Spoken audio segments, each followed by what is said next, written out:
Hey guys, Extrasify here. Welcome back to another gold making video. Now in today's video, I'd figured I would make a top 5 mining guide and routes in various locations. Now, before we get into the list, I firstly want to preface that this is not a ranking of from 5 being the least gold per hour to 1 being the best gold per hour, but more so it's a compilation of various farms for you guys to try. Now, a couple tips: make sure to have a dark moon firewater, as that will increase your gathering time, and make sure if it is in Outland or Northrend or wherever, make sure to have that specific mining training learned so that you don't get 1 ore per node, which you would if you don't have the training, but you have mining in general. One last tip that's pretty common knowledge, but you can overlook it sometimes, is to smelt the ore into bars after your mining session. It could actually increase your gold quite a bit, as sometimes the bars are worth quite a bit more than the ore itself. So guys, with that out of the way, let's go ahead and jump into number 5. So, number 5 on the list, we have the Terracar Forest. Now the main things we are looking for here would be the fel iron ore, the eternium ore, and most importantly, the corium ore. Now the corium ore is a rare spawn that can spawn off any adamantite node. It is an expensive ore, as those go for about 400 to 500 gold each.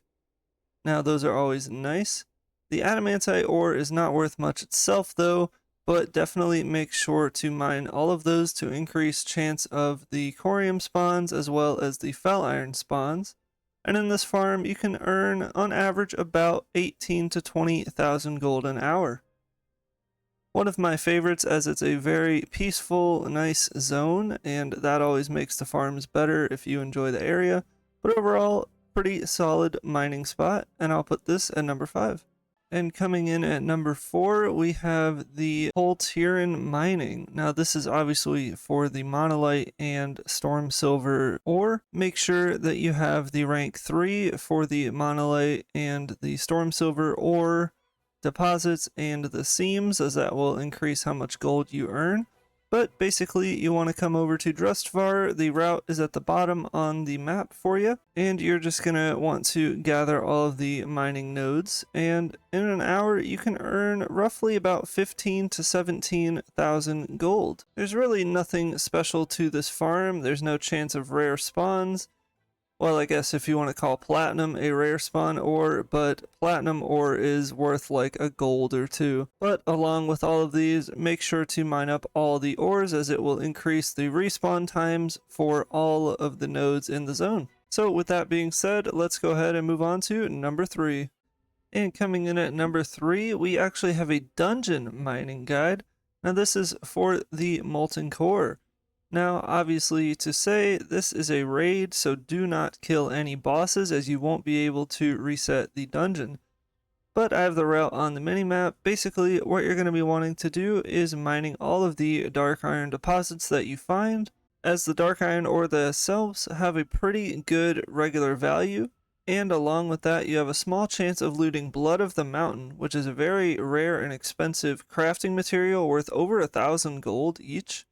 And you can actually find the Blood of the Mountains from the Molten Destroyers, not the Molten Giants. They don't have a chance to drop it, but the Molten Destroyers.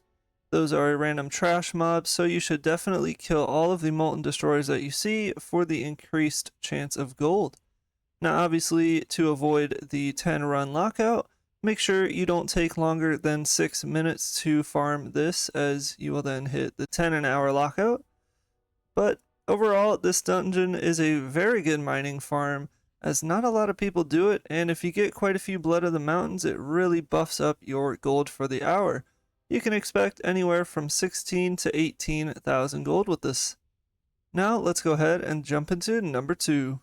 Real quickly, before we continue with the list, just want to say, if you guys enjoy my content, make sure that you are subscribed to the channel. Check out my other gold making videos and like this video, as that will help push it to more people and helps grow the channel, and I really appreciate it. Coming in at number 2, we have the Vastgir Dual Gathering. Now, I've made a video about this as this is literally my favorite dual gathering spot, but since we're talking about simply only mining today, I will be going over just the results of mining alone. But if you have a dual gathering, I highly recommend bringing that over, as the Ajar's Veil and the Stormvine, as well as the extra volatile life that you get with that as well, really adds to your gold amount per hour. But as you can see, it's a relatively small route on the map, and that's why there are tons of respawns in this general area. Now overall, the obsidian ore has a pretty solid regular price.